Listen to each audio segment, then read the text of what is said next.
AI is a revolutionary technology, but it also comes with lots of risks, and this creates a big dilemma for employers. Play it too cautiously and you're in danger of being left behind. Move too fast and you could expose yourself to serious risk. So how can TA teams unlock AI's transformative potential in a safe, responsible way that doesn't hold back innovation? Keep listening to find out.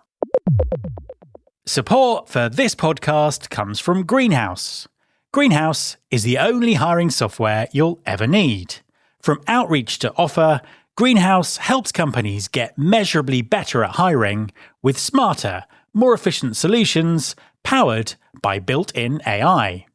With Greenhouse AI, you can generate stronger candidate pools faster and source high-quality talent with more precision, streamline the interview process with automation tools, and make faster, more confident hiring decisions with AI-powered reporting. Greenhouse has helped over 7,500 customers across diverse industry verticals from early stage to enterprise become great at hiring, including companies like Airbnb, HubSpot, Lyft, SeatGeek, HelloFresh, and DoorDash. If you're ready to put the power of AI into the hands of your hiring team, you can visit greenhouse.com to learn more. There's been more of scientific discovery, more of technical advancement and material progress in your lifetime and mine than in all the ages of history.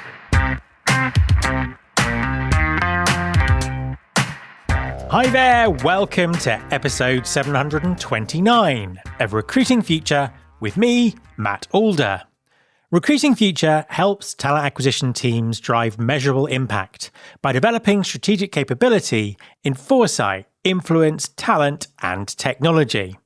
If you're interested in finding out how your TA function measures up in these 4 critical areas, I've created the free Fit for the Future assessment. It'll give you personalized insights to help you build strategic clarity and drive greater impact immediately. Just head over to mattalder.me/podcast to complete the assessment. It only takes a few minutes. This episode is about technology. The AI landscape in recruiting is evolving rapidly, with vendors racing to add AI features and many employers eager to embrace the transformation. But navigating this shift successfully requires understanding what questions to ask and which foundations to build. From vendor transparency to compliance, from bias auditing to data governance, the path to effective AI implementation is not a simple one. So, what do TA teams need to consider to adopt a responsible approach to AI? My guest this week is Martin Redstone, a highly experienced advisor on AI governance for HR and recruiting. Martin has spent the last 9 years working with AI in talent acquisition and has some incredibly valuable advice to share. Hi, Martin, and welcome to the podcast. Hi, Matt. Thanks for having me. An absolute pleasure to have you on the show. Please, could you introduce yourself and tell everyone what you do? Yeah, absolutely. So my name's Martin Redstone. I've been in the recruitment industry for coming up for 20 years now. But for the last 9 or so years, I've been working with recruiters to help them take advantage of AI and automations, kind of pre-ChatGPT hype person here. However, more recently, that work has been more focused on working with recruiters and HR leaders on getting the foundations right. So good governance, good compliance, good risk management around utilizing AI. Fantastic. And you put lots of fantastic content and commentary out there. So, I was really looking forward to this conversation because I think that people will learn a lot about what's going on.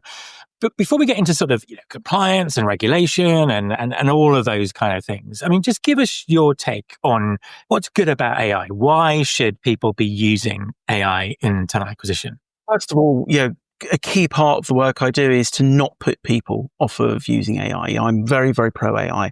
I think that AI has been and can be exceptionally transformative if used correctly, if used safely and responsibly.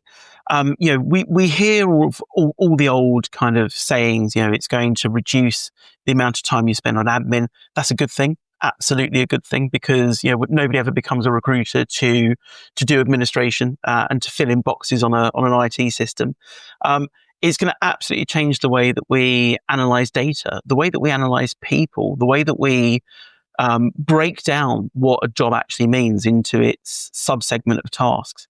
It's going to be absolutely and utterly transformative. So absolutely, every recruiter should be thinking about how they enable themselves, their teams, and their organization when it comes to AI.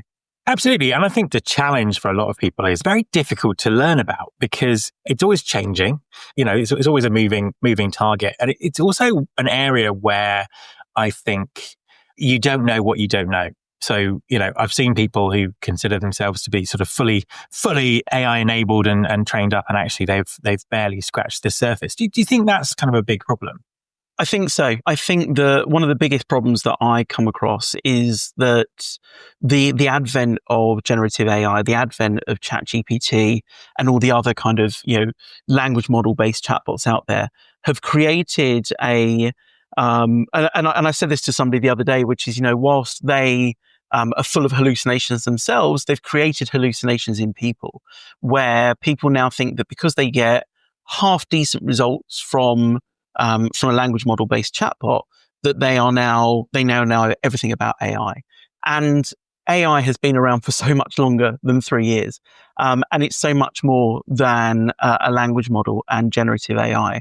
So I think that it's created a bit of a false confidence in people, which is quite dangerous, because it's created that false confidence. It means that people are now shortcutting the work that should be done to truly operationalize and enable artificial intelligence. And so that's why we're seeing some big concerns when it comes to compliance and governance. But yeah, absolutely. When I first engage with people, teams, departments, and individuals, I ask them to rate themselves, on a simple scale: basic, intermediate, and expert. And the amount of people that call themselves experts, and then by the end of my work with them, they say, I thought I was an expert, but I really wasn't. And I'm still not, but I'm on the right path now. The more that I dive into this and the more I kind of learn about it, the further down the basic scale I rate myself. It's quite funny. One of the things at the moment, I'm running an assessment for TA leaders called Fit for the Future. And there are some questions about AI in there in terms of what people are doing. And one of the things that's coming out of the results is that a lot of it's the majority of TA teams are implementing AI through existing vendors that they have. So as we know, there's been a kind of a vendor gold rush for We've Got AI. And, that's actually where most people are kind of coming across it. So what are the key questions that people should be asking, their existing vendors or any sort of specialist new vendors that they're looking at, to make sure that they're getting the products they're being sold and they're kind of really doing the right thing? Yeah. So key governance piece for me is exactly that, working with my clients to make sure they're asking the right questions, or even asking those questions on behalf of them, because unfortunately a lot of the time they're not, experienced or qualified enough to understand the results, the answers that come back. So I break down key questions to ask vendors into 4 areas really, which is kind of AI system usage and dependencies, which is ultimately asking a vendor, where and how do you use AI in your systems, including large language models? And do you have any core functions that are dependent on third-party AI vendors? So are you using OpenAI, Google Gemini, etc.? And then we have compliance, governance, and ethics. So asking a vendor what their governance frameworks for ensuring that their AI complies with those evolving regulations, because they are evolving and changing continuously. All the old kind of compliance stuff, or old but still important, like, data privacy laws, ethical standards, those kind of things.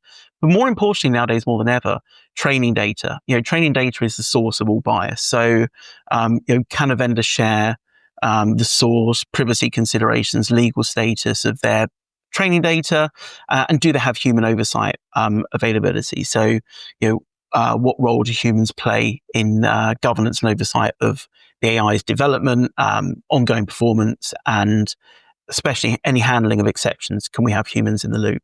Then we have the third one, which is model transparency, fairness, and security. So asking for any kind of issue, any incident history or security history issues. Bias and fairness, really important. How do they define bias and fairness for the AI models? How are they tracking it? How are they auditing it, etc. Reliability and consistency, which is a really, really important thing that people don't think about. How do you, as a vendor, measure and mitigate model instability? So one of the things that I did recently was some research that showed that large language models, they if you're using them for ranking of candidates, they will change on a daily basis.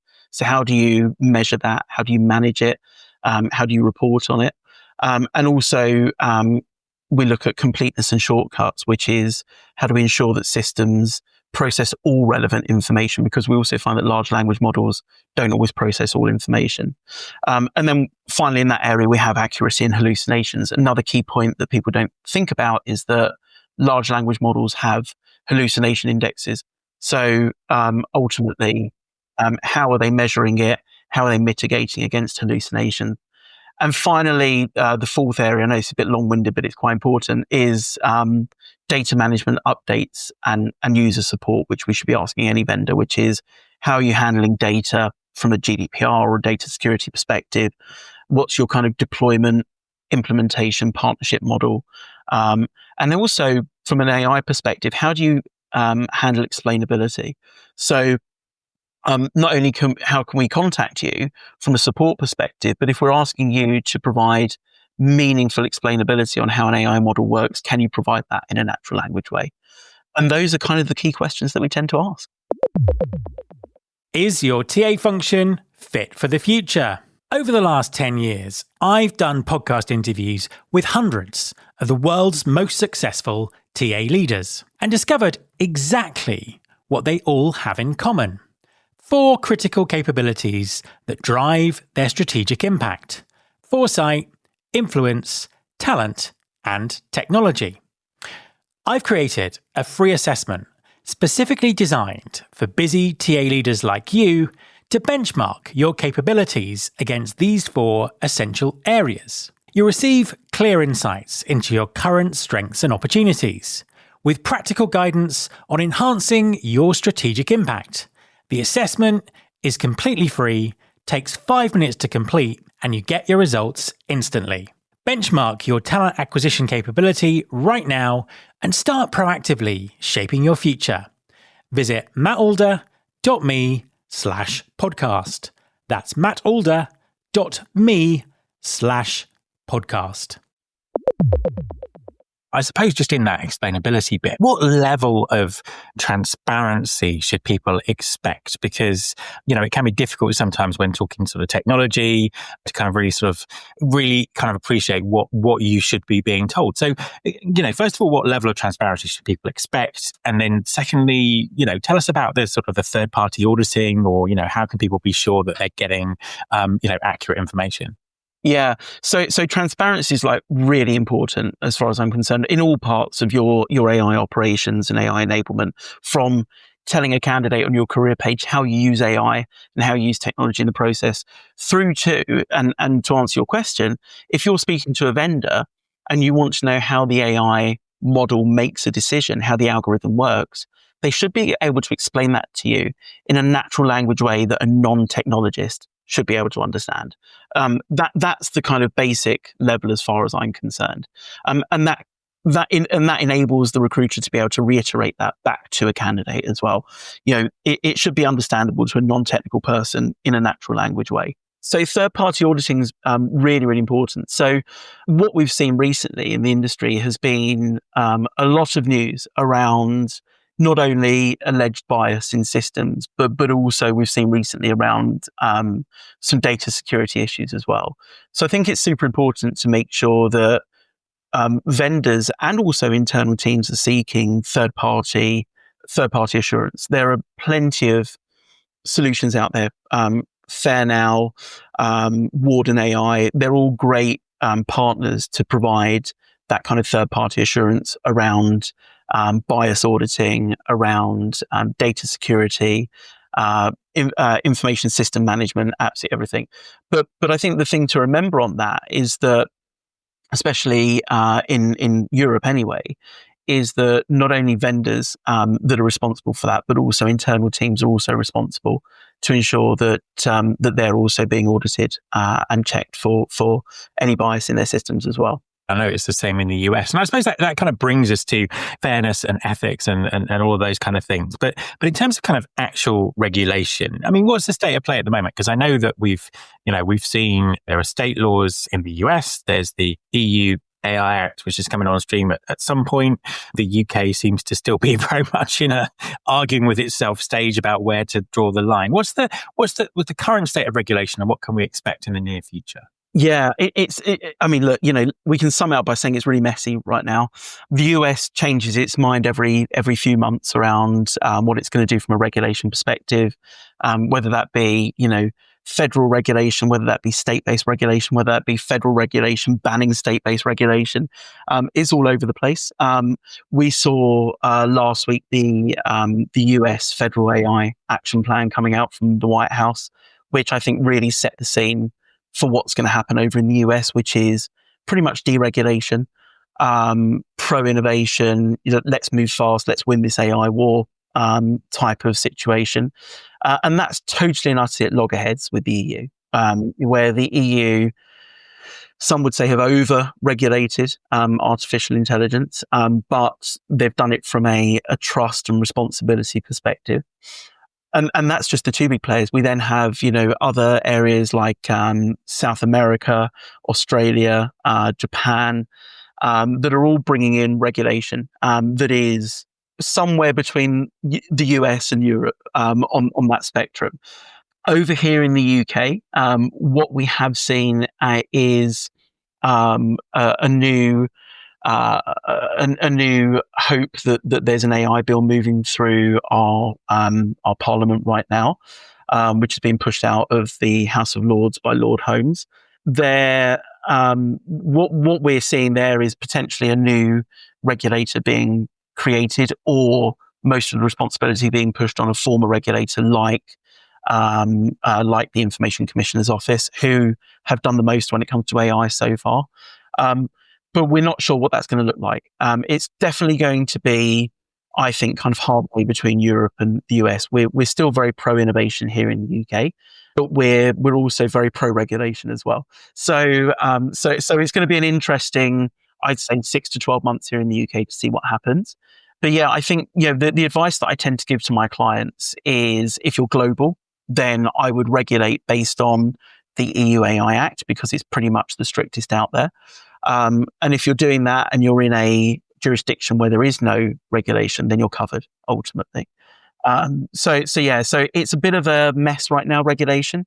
There was something in the media over the last couple of days where I think one country was pushing for a global regulation, when I think it was China, if I remember correctly.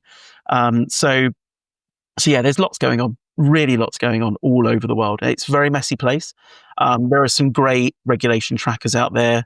I provide one privately to my clients, but Fair Now have a great one on their website as well. So you can keep up to date on what's going on. And kind of to reiterate as well, something that you said earlier in the conversation, just because the AI regulation is in a certain state or state of confusion, existing laws still apply around data protection and discrimination. And that's where people seem to be falling down, isn't it? Yeah, absolutely. I think that I said this a while ago, which is where I think, as I said earlier, the kind of the new AI, the post ChatGPT magical hype that's come out has almost created a forgetfulness around previous regulation. And what I've seen happening time and time again, which is really worrying, is this forgetfulness around things like information security, data privacy, breaches of GDPR, breaches of your own internal commercial information protection. So there's lots of scary things going on, but absolutely you're still liable under current law. But at the same time, it's a good thing to do things responsibly, safely, and ethically, because you're setting yourself up for the future.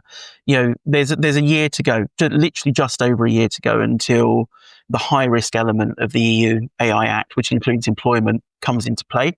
That doesn't mean you shouldn't be doing things now, because there's no point if you're working on AI transformation projects now to not do anything involved in that regulation when in 12 months' time you're going to need to. So you might as well be planning for regulation now in the work that you're doing, rather than putting things on hold. Yeah, I think that makes perfect sense. And what are the common mistakes that you see employers making, and which of them could be sort of really significant in terms of what's going to happen? Yeah, actually, this is one of the reasons why I started working more and more on governance and compliance, because the mistake, whenever I've run AI projects over the last 9 years, I've always started with good governance and good compliance. And that's been the biggest mistake that I've seen people happening, is they're jumping in with both feet and not thinking about the foundations of what makes a good AI project. And so I would say start with the guardrails, because guardrails for me aren't there to stop innovation and stop your AI projects. They're there to help you go faster safely. I always use this analogy, which is, guardrails literally in the middle of a motorway or a highway, depending on where you're listening from. You've got those big metal structures in the middle of the road, and they're not there to slow the traffic down. They're there to let people go faster safely. Because if they weren't there, everybody would be going really slowly, scared that they were going to veer off into the oncoming traffic and cause a horrific accident. So the whole point of a guardrail on a highway is to allow people to go quicker safely. And that's the whole point of having guardrails when it comes to AI in an organization. It's to allow people to understand how to go quicker safely. And what it stops, and what we're seeing again and again in the media, is this concept of shadow AI, where because organizations aren't laying down the rules, because they're not supporting the rollout of AI properly, they're seeing people using their own AI, bringing their own AI to work, BOAI. And what that means is that we're now seeing, the breaches of GDPR, breaches of personal security, breaches of commercial data happening because people are using their own AI in a very unregulated way and unmandated way. So that's the biggest mistake I see. It is absolutely that. The second biggest mistake I see is this issue where people are now trying to use generative AI to make decisions. And for me, there are two different types of AI in the world. There's generative AI.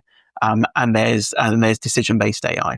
And what we're trying to do is fit a square peg in a round hole a lot of the times, where we've got a lot of vendors out there who are building large language model-based screening tools. And that's a poor idea, because all of the data that's out there, all the research out there, shows that large language models shouldn't be making decisions. They're text generation engines at their very core. They don't reason. They don't have decision-making ability. And they're full of bias as well. So those are the two biggest mistakes that I'm seeing people doing nowadays. That's really interesting and really kind of valuable information. And as kind of final question for you, I mean, it's impossible to predict the future. It's even more impossible to predict the future with AI, because something could have been announced while we're recording this, changes the game. But with that said, where do you anticipate we're going to go with this? What does the future look like for you? Yeah, it's a great question. I get asked this quite a lot. And I think that we're all talking about it now, which is kind of agentic AI. So I'm going to move away from that, because I don't think we're going to see true agentic AI in our industry for some time, due to the challenges around human in the loop. But what I do see is a future that's in the world of work that is going to be absolutely driven by AI. And I mentioned it very much at the beginning, which is that, I see AI as a great way to analyze data, to break down work into its constituent parts, to break down a job into its constituent tasks. And that's where I see the data going, the future going, is being able to say, okay, well, as an organization, we no longer need jobs doing, but we need tasks doing. And we're able to understand, using AI, what the constituent makeup of that task is. Because for me, tasks have always been different skills being done at different competency levels. And our job will probably end up being, to make that decision on what's best to do that task. Is it a human or is it a machine? And so that's where I see the future. It is task-based projects, ultimately gig economy, where we as talent acquisition professionals have moved more onto how do we resource a task? How do we resource a bunch of tasks and making that decision between engaging a machine or engaging a person? And lastly, how can people contact you or connect with you or follow your content? Yeah, absolutely. LinkedIn's always the easiest place. So Martin Redstone on LinkedIn, Martin with a Y. You can also go to my website that takes you wherever I am, which is martinredstone.com. But LinkedIn's always the easiest place to get me in the first instance. Martin, thank you very much for talking to me. Thanks, Matt. Really, really enjoyed it. My thanks to Martin. Don't forget, if you haven't already, you can benchmark your talent acquisition capability quickly and easily by completing the free Fit for the Future assessment. Just head over to mattalder.me/podcast. It only takes a few minutes and you'll receive valuable insights straight away. You can follow this podcast on Apple Podcasts, on Spotify, or wherever you listen to your podcasts. You can search through all the past episodes at recruitingfuture.com, where you can also subscribe to our weekly newsletter, Recruiting Future Feast, and get the inside track on everything that's coming up on the show. Thanks very much for listening. I'll be back next time, and I hope you'll join me.